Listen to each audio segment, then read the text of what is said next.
Pernahkah Anda merasa takut? Bukan karena melakukan dosa besar, bukan karena melanggar hukum manusia, tetapi karena Anda sudah terlalu lama tidak sholat. Kita itu tumbuh dengan kalimat-kalimat seperti itu. Kalau enggak sholat nanti akan disiksa kubur. Kalau enggak sholat nanti langsung masuk neraka. Kalau enggak sholat berarti kita bukan Islam. Dan karena takut itulah banyak orang pada akhirnya sholat bukan karena cinta, tetapi karena cemas. Karena ingin menghindari siksa. Lalu tanpa sadar kita mulai berburuk sangka kepada Gusti kita. Seolah-olah Gusti itu kejam, mudah murka. Dan seolah-olah Tuhan hanya menunggu kesalahan kita untuk menyiksa. Padahal Gusti Allah itu Maha Pengasih lagi Maha Penyayang. Islam itu apa sih sebenarnya? Banyak orang bangga menyebut dirinya itu Islam. Tetapi tahukah kita apa arti Islam itu sendiri? Islam itu berasal dari bahasa Arab, dari akar kata sin, lam, mim yang mengandung makna salam, damai, salamah, keselamatan. Islam penyerahan diri secara tulus kepada kebenaran. Jadi Islam itu bukan hanya bendera saja, bukan hanya nama KTP saja. Islam adalah sikap hidup yang berserah kepada Allah dan damai. Hatinya terlalu dalam dan damai, dan dengan kejujuran. Surat Al-Imran ayat 9, sesungguhnya agama di sisi Allah hanyalah Islam, yang artinya siapapun yang menyerahkan hidupnya kepada jalan kebenaran, itulah Muslim yang sejati. Bahkan Nabi Ibrahim disebut Muslim, padahal belum ada syariat Islam seperti sekarang. Sholat itu apa sih? Mendirikan sholat itu bagaimana? Allah dalam Quran tidak hanya berkata salatlah, tetapi Allah berfirman dirikanlah sholat, surah Al-Baqarah ayat 43. Dan dirikanlah sholat, bayarkan zakat dan rukuklah bersama orang-orang yang rukuk. Kata dirikan dalam bahasa Arab adalah akim, yang artinya tegakkan, hidupkan, bangun dengan kesadaran. Artinya sholat itu bukan sekedar gerakan yang simpel, praktis, cepat 5 menit, tidak, tetapi kesadaran yang penuh. Sholat itu menyambungkan batin kita dengan Allah. Sholat bisa menjadi tiang kehidupan kalau dilakukan dengan hati yang hadir. Tetapi sholat juga bisa menjadi sia-sia kalau hanya rutinitas tanpa adanya rasa. Surah Al-Ma'un ayat 4 sampai ayat 5. Celakalah orang-orang yang sholat, yaitu yang lalai dari sholatnya. Allah tidak menakut-nakuti orang yang tidak sholat, tetapi memperingatkan orang yang sholat tanpa kesadaran. Kalau tidak sholat, apa masuk neraka? Pertanyaan itu sering muncul. Tetapi mari kita berpikir, apakah Gusti kita Tuhan yang Maha Esa begitu tergesa-gesa mengirim manusia ke neraka hanya karena tubuhnya tidak bersujud 1 kali sehari? Apakah Gusti hanya mau melihat gerakan bukan niat dan kesungguhan hati? Mari di sini kita ingat Gusti Allah itu Maha Adil dan juga Maha Sayang. Kalau ada orang yang belum sanggup sholat tetapi hidupnya jujur, tidak menyakiti orang lain, tulus dalam menolong, apakah Gusti Allah akan langsung menghukumnya? Saya rasa tidak semudah itu, karena Gusti Allah melihat keseluruhan hidup, bukan hanya ritual saja. Sedang siksa kubur memang ada di Quran.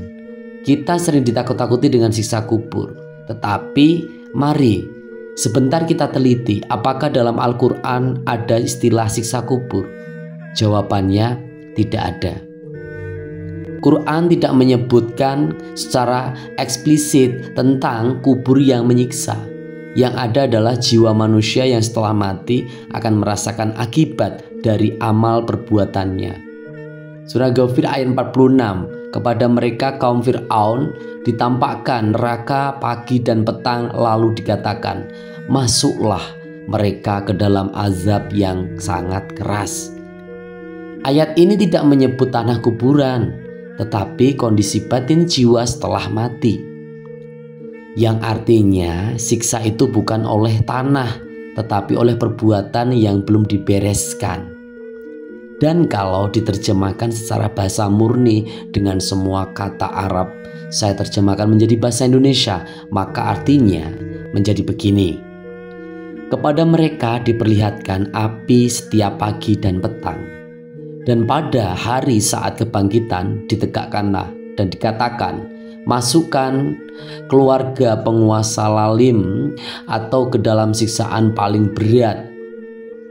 Neraka diganti jadi api karena dalam teks aslinya disebut an-nar atau api, bukan nama tempat. Fir'aun diganti sang penguasa yang zolim sebagai bentuk simbolik dari tirani atau kesombongan yang absolut. Kiamat jadi hari kebangkitan sesuai makna lafziah, yaumul al-qiyamah. Azab diterjemahkan jadi siksaan yang paling berat yang bisa dipahami siapa saja tanpa embel-embel tafsir mazhab. Akhirat itu apa? Akhirat bukan sekedar alam semesta yang setelah mati, tapi fase kesadaran di mana semua yang tersembunyi, semua pikiran, semua niat, semua rahasia hati akan dibuka. Surat Al-Insyiqaq ayat 6. Wahai manusia, sesungguhnya kamu telah bekerja keras menuju Tuhanmu, maka kamu akan menemuinya. Kita akan berjumpa dengan konsekuensi dari keseluruhan hidup kita. Surga dan neraka itu apa? Tempat untuk keadaan jiwa dalam Quran, surga dan neraka digambarkan indah dan mengerikan. Tetapi itu semua adalah bahasa simbolik karena bahasa manusia tidak mampu menjelaskan hakikatnya. Surat Al-Baqarah ayat 24. Peliharalah dirimu dari neraka bahan bakarnya, manusia dan batu. Batu di sini bukan batu sungguhan, tetapi lambang hati yang keras, yang artinya neraka berasal dari kerasnya hati kita sendiri. Sebaliknya surga digambarkan sebagai taman dengan sungai, bukan karena sungainya penting, tetapi karena itu adalah lambang kedamaian yang batinnya memang benar-benar sudah tulus. Orang yang hidup damai, bersih jiwanya sudah mencicipi surga bahkan sebelum ia mati. Saya kenal seorang simbah tua di desa namanya Mbah Lurah. Tidak ke masjid, tidak hafal Quran, tidak bisa membaca Arab, tapi hidupnya sangat lurus. Tidak pernah menyakiti, selalu menolong tetangga, berani berkata benar dan jujur luar dan dalamnya. Ketika ditanya, "Mbah, jenengan gak sholat?" Lalu beliau tersenyum lalu berkata, "Leh, aku durung iso sujud nganggo awak. Tapi saben dina aku nyoba sujud nganggo uripku." Yang artinya, nah, aku belum bisa bersujud dengan tubuhku, tetapi setiap hari aku belajar bersujud dengan caraku untuk hidup. Jadi, apakah seseorang yang tidak sholat otomatis akan masuk neraka? Apakah seseorang yang rajin sholat pasti masuk surga? Bukan manusia yang bisa menjawabnya, karena kita hanya melihat kulit. Sedangkan Gusti Allah Subhanahu wa Ta'ala yang Maha Pengasih lagi Maha Penyayang melihat isi hati dan seluruh hidup kita. Sholat itu utama, itu penting, tetapi lebih penting lagi adalah rasa tunduk yang hidup di dalam diri kita. Gusti Allah Subhanahu wa Ta'ala bukan Tuhan yang suka menyiksa.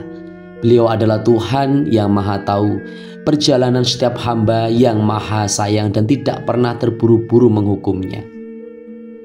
Lalu apa sebenarnya sholat itu? Sholat bukan hanya soal waktu, bukan hanya soal bacaan, dan bukan hanya soal gerak tubuh dari takbir sampai salam.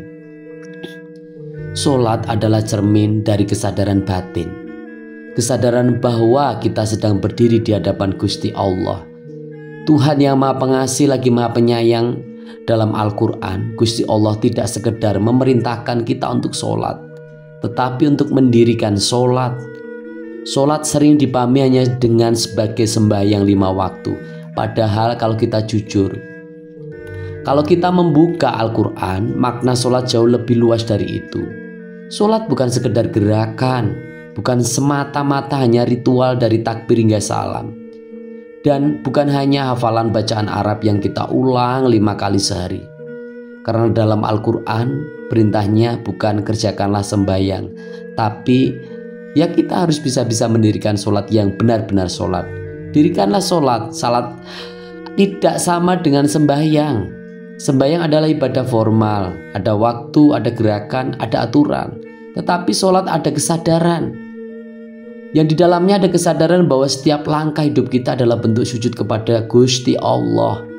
Maka orang bisa sembahyang tetapi tidak sholat karena tubuhnya ruku, tapi hatinya melayang-layang kemana-mana. Sebaliknya orang bisa belum sembahyang waktu tapi hatinya selalu ingat Gusti Allah. Hatinya bersujud ke dalam kejujuran, dalam syukur, dalam harapan. Sholat dalam Quran sebagai jalan kesadaran. Surat ayat 14, sungguhnya aku ini adalah Allah, tiada Tuhan selain aku. Maka sembahlah aku dan dirikanlah untuk mengingatku. Di sini coba kita perhatikan sama untuk mengingat Gusti Allah. Jadi yang utama dari sholat itu bukan bacaannya, tetapi ingatannya. Sadar bahwa kita ini bukan siapa-siapa, bahwa kita sedang berdiri di hadapan Yang Maha Kuasa, tetapi juga Maha Welas Asih. Orang Jawa sedang mengerti ini, sudah paham ini sejak dahulu kala. Leluhur kita tidak semua fasih bacaan Arab, tetapi mereka sholat sepanjang hari lewat tutur kata yang lembut, lewat tindakan yang penuh adab, lewat sikap yang tidak menyakiti siapapun. Mereka mungkin tak selalu sembahyang 5 waktu, tetapi mereka mendirikan sholat lewat laku hidup, hati, perasaan, pikiran dengan secara sadar. Mereka tahu ada sembah raga dan ada sembah rasa. Sembah rogo adalah tubuh yang melakukan rukuk, sujud, dan salam. Sedangkan sembah rasa adalah hati merasa hadir, takut, cinta, dan berserah total kepada Gusti Allah Subhanahu wa Ta'ala. Kalau dua-duanya bisa menyatu dengan sempurna dan baik, tapi kalau belum bisa dua-duanya, maka jangan dulu mencela orang yang tampaknya tidak sembahyang. Karena bisa jadi dia sedang bersujud dalam rasa yang dalam tanpa terlihat oleh mata manusia. Maka jangan terjebak pada formalitas. Jangan terjebak dengan yang kita lihat dengan visualitas. Bayangkan ada orang yang sembahyang 5 waktu tapi lidahnya penuh umpatan, hatinya penuh iri, perbuatannya merugikan banyak orang. Dan bayangkan juga ada orang yang tidak pernah tampak sholat, tapi hidupnya sederhana, suka menolong, jujur dan tidak sombong. Serta mereka itu selalu bersyukur meski hidupnya berat. Gusti Allah lebih tahu mana yang benar-benar sedang mendirikan sholat dan mana yang hanya sedang memperlihatkan sholatnya. Maka jangan cepat menghakimi. Yang bisa menilai hanya Gusti Allah, bukan kita.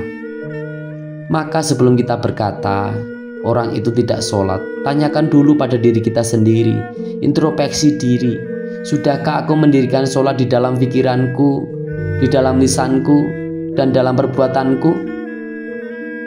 Karena orang yang benar-benar sholat tidak akan mudah berkata kasar, tidak akan gampang mencela orang yang belum sampai seperti dirinya, dan tidak akan sombong dalam amal perbuatannya apapun walaupun sepele dan kecil.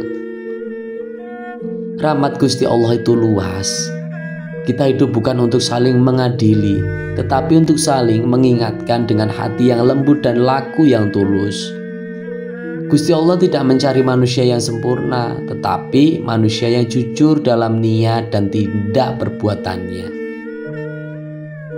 Tidak hanya pura-pura dalam beribadah, karena sholat itu bukan sekedar bacaan, tetapi kesadaran bahwa kita ini hanya tamu dan hanya Gusti Allah yang punya rumah untuk pulang. Maka jangan takut jika kamu sedang berjuang membangun kesadaranmu.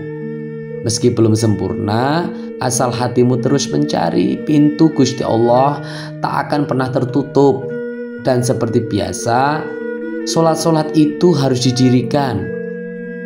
Gak apa-apa, kita konsekuen, kita continue setiap hari meskipun kita belum fasih, meskipun kita belum ahli di dalam bacaan, meskipun kita belum benar dalam arti sholat apa, dalam pembelajaran sholat. Yang penting kita selalu sholat, beribadah semampu kita dengan konsekuen dan continue setiap hari kita berdirikan sholat. Gak apa-apa, namanya hidup itu belajar. Maka dari itu kita harus benar-benar belajar bagaimana untuk menjadi lebih baik lagi. Gerakan didukung dari rasa yang kita rasa itu pasrah pada Gusti Allah. Sebisanya aja, sebisa membaca apapun, yang penting kita ibadah niat tulus, pasrah pada Gusti dengan ajaran-ajaran yang kita mampu seperti agama Islam. Ya kita sholat semampunya, meskipun hanya bisa bacaan surat-surat yang sederhana ataupun tidak banyak, tapi nggak apa-apa, kita selalu sholat, kita belajar. Pasti nanti kita akan mendapatkan sesuatu yang keterbiasaan dan jalan kemudahan kita untuk menemukan ilmu dalam arti sholat ataupun beribadah. Karena pada dasarnya Gusti Allah akan menerima semua saja manusia yang mau bertobat, entah itu apa bahasanya. Tidak memandang ras, agama, suku dan apapun, Gusti Allah pasti akan menerima kita. Asal hati kita tulus untuk terus mencari, pasti pintu Gusti Allah tidak akan pernah tertutup. Dan seperti biasanya teman-teman, dengan seteguk kopi hitam pahit di lidah tapi jujur dirasa, seperti hidup yang tak selalu manis tetapi bisa dinikmati kalau hati siap menerima. Semoga pembabaran primbon, semoga pembabaran filsafat Jawa di channel Hendry Kimbyong ini bisa membantu, bisa membuka, bisa menjadikan refleksi, apresiasi, dan introspeksi khususnya aku pribadi dalam tatanan kehidupan yang lebih baik lagi ke depannya. Dan kita bisa menghindari mana yang harus bisa kita hindari, hal-hal yang negatif. Saya doakan panjenengan sekeluarga diberikan panjang umur, sehat walafiat, dari segi rezeki lancar, keberlimpahan berkah dari Gusti Kang Moho pencipta dunia dan seisinya ini. Salam rahayu, bagas kawilujengan, bagas kewarasan untuk kita semuanya. Akhir wassalam, bila taufik walhidayah, wassalamualaikum warahmatullahi wabarakatuh. Nek do pengen sinau weton primbon Jawa, langsung wae nek channel YouTube Hendry Kimbyong. Bener, ojo nganti lali di subscribe, like, komen, dan share. Ya. Sing sapa telaten nonton channel Hendry Kimbyong bakal temoto uripe lancar, rezekine utange ndang lunas. Mula ayo delengono channel Hendry Kimbyong terus ben tentrem uripmu. Ngger kowe anak putuku kabeh, ayo sinau babagan primbon Jawa ning channel Hendry Kimbyong iki. Bener ngger, ben uripmu kabeh bisa temoto, tentrem, ayem. Kanggo penonton setia channel Hendry Kimbyong, I love you much. Sehat wilujeng waras, panjang umur kanggo kowe kabeh. Amin.